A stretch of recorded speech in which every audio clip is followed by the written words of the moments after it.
tarde, obrigado. Em respeito à Lígia, eu vou falar em 10 minutos também, até porque vai ser muito divertido discutir com ela, porque nós somos dois cientistas muito diferentes. Por quê?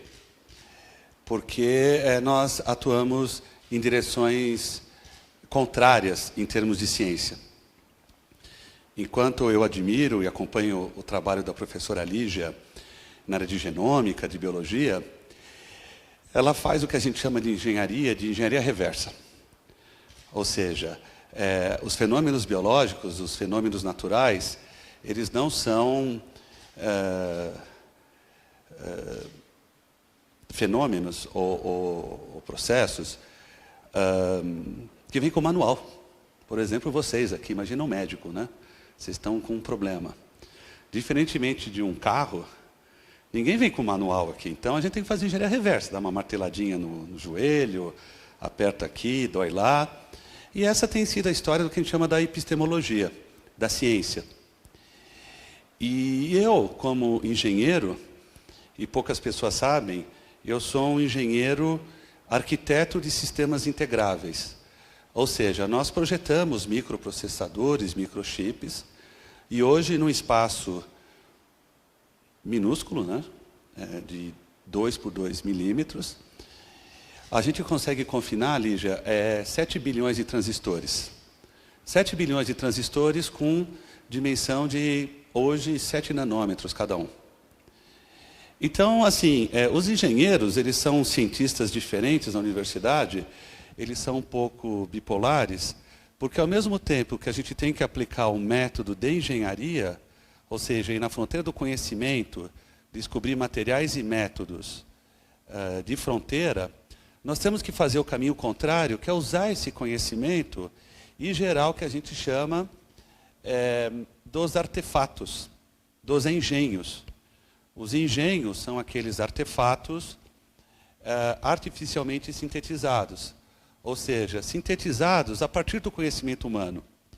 E aí, no Brasil, que é um país desindustrializado, um país que ninguém sabe se é desenvolvido ou subdesenvolvido na sociedade do conhecimento, ele é um país que tem problemas estruturais nas questões de engenharia, o que acaba trazendo baixa qualidade de vida para a nossa população. E os engenheiros, eles fazem o caminho contrário. Eles usam o método científico e aí nós temos que voltar para trás e sintetizar artefatos. E isso basicamente explica a história dos sapiens. Nós sabemos hoje que os animais criam artefatos. Os passarinhos fazem os ninhos e alguns primatas, eles usam o que a gente chama de objetos primitivos. Eles usam, por exemplo, pedra para quebrar a casca de uma noz. Mas se a gente olhar o artefato humano ele é extremamente elaborado. Ele considera um grau de expressão simbólica que está na essência de dois aspectos importantes. O conhecimento e o conhecimento voltado à criação desse artefato para algo de bom para aquela comunidade. A gente sabe que não foi bem assim, né? Provavelmente o primeiro sapiens, ou Cro-Magnon, desculpem, eu não sou arqueólogo, que fez o primeiro artefato, ele provavelmente fez uma pedra lascada, que servia para um monte de coisas. Inclusive matar os outros humanos. E eu acho que muita gente morreu por causa disso. E esse é um dos aspectos pelo qual a gente tem uma certa tecnofobia. Nós aqui somos sobreviventes de um processo de invenção e de inovação, fruto do conhecimento que nos levou à engenharia. A engenharia nos levou a um artefato que, para o bem ou mal, foi usado por aquela comunidade, que virou o que nós conhecemos hoje como civilização. E é muito importante a gente entender que a inovação, ela está intrínseca à evolução humana. Ela, desde os primórdios, a ciência, a engenharia e a inovação são atividades humanas que caminham de forma concomitante.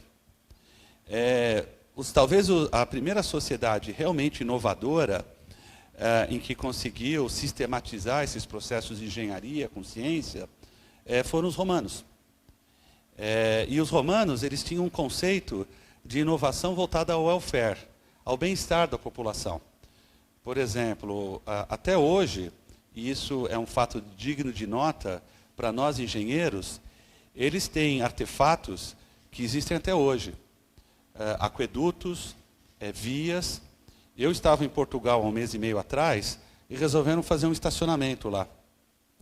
Aí eles cavaram o buraco do estacionamento, acharam termas romanas, que foram destruídas num terremoto em 455 depois de Cristo. Eles tiraram todo o entulho, limparam, adivinha o que aconteceu com as termas?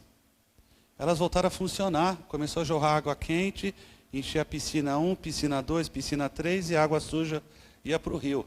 Ou seja, um artefato de engenharia que foi inventado há 2000 anos atrás, né? Agora, o fato é o seguinte, nesse momento que nós estamos, eu acho que a tônica do nosso debate é que nós entramos numa outra fase da humanidade chamada sociedade do conhecimento.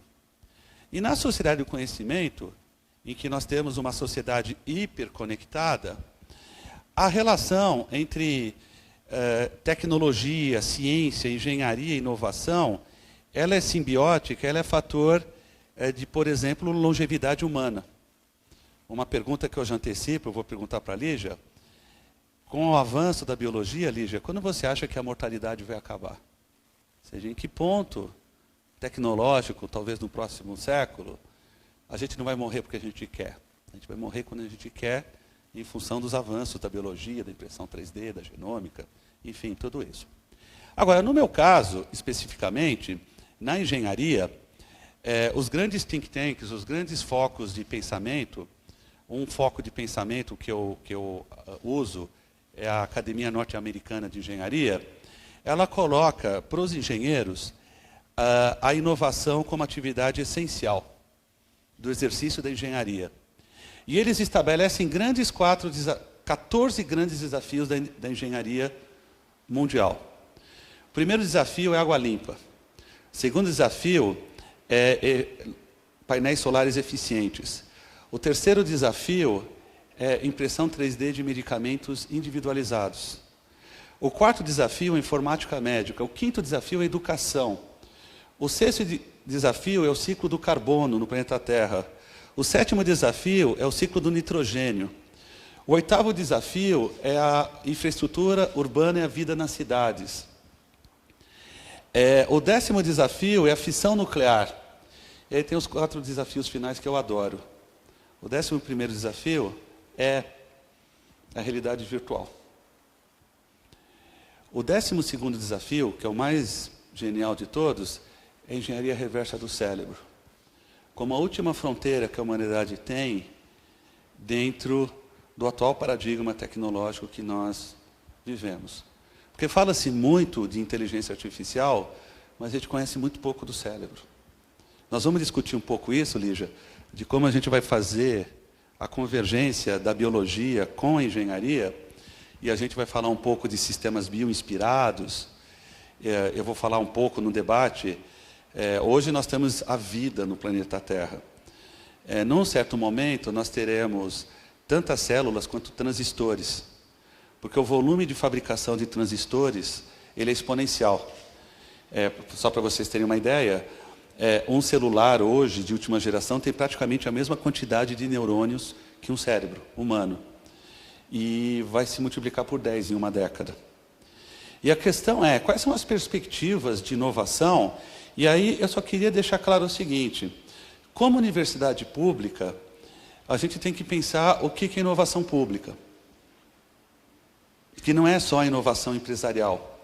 E nós temos que entender qual que é o papel da universidade, agora que eu coordeno o Inova USP, estou com a presença aqui na plateia do meu colega, o professor Raul Lima, a gente tem que decidir e discutir como universidade o que seria, eu chamo da inovação maiúscula dentro da universidade pública, cujo desdobramento natural também é um impacto econômico, que é uma decorrência natural de uma atividade em que você tem um ciclo econômico. Porque, aliás, qualquer atividade humana tem uma dimensão econômica também. Até como civilização, como nós existimos. Eu vou parar por aqui. Eu topei totalmente a ideia, Lígia. Eu acho que é um privilégio estar com a Lígia aqui. E eu acho que vai ser um excelente debate. Muito obrigado.